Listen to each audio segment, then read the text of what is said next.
مسلمان تاجر د دروغو د قسمون نه ځان لرې ساتي، بلکې د ډیرو قسمون نه ځان لرې ساتي. دا قسم که حلال وي که نه، خو ته پې خپل مال مه خرڅوه.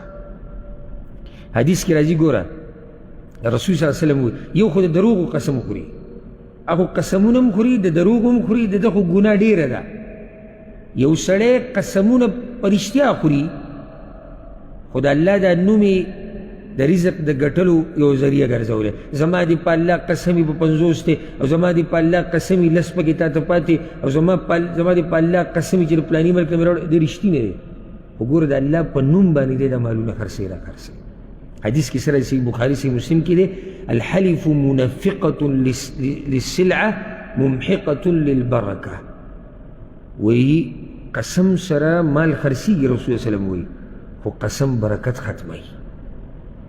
او یو حدیث کې راځي په صحیح مسلم کې دی، رسول الله وسلم وی 3 قسمه خلق دي چې الله به ورته د قیامت په ورځ د رحمت په نظر نه ګوري، د ګناهونو نه به یې نه پاکوي، او د هغوی دپاره دردناک عذاب دی. صحابه کرام وی یا رسول الله من هم قد خابوا وخسروا، دا خو ډېر تاوانیان دي، څوک دي؟ رسول الله وسلم ورته وی المسبل چې پیسې په ځان پسې راکاږي، والمنان چا سره چې ښه وکړي او بیا اثباتي، دریم والمنفق سلعته بالحلف الكاذب، او د دروغو په قسمونو سره خپل مال خرڅوي، ده ته به د قیامت په ورځ الله نه ګوري، نه به یې د ګناهونو نه پاکوي، او ده دپاره درناک عذاب دی. د شان مسلمان تاجر د احتکار نه ځان ساتي. احتکار څه ته وایي؟ مال بندول په ګودامونو کې پټول،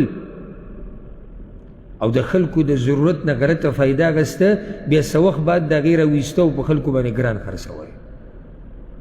حدیث کې راځي من احتکر علی المسلمین طعاما، چا چې مسلمانانو نه مال خوراک ذخیره کو د دوکې ورکولو لپاره، نقصان ورکولو لپاره، ضربه الله بالجذام والافلاس، الله به پې نیستي راولي او بیماریانو کې به اخته کړي. یو روایت کې داسې راځي صحیح مسلم کې من احتکر فهو خاطئ، چا چې احتکار وکړو دی ګناهګار دی. مال په ګودامونو کې ایښوده چې عام بازار کې شتي، هر څه شتي، هغه څه خبره نه ده، موږ هغه خبره نه کوو، خو مال ذخیره کول په دې نیت چې دا ختمېدو والا دی، او زه به بیا راوباسمه په 100 دی، زه به په 100 خرڅوم، د دې نه منع راغلې ده. دا د مسلمان تاجر خوی نه دی.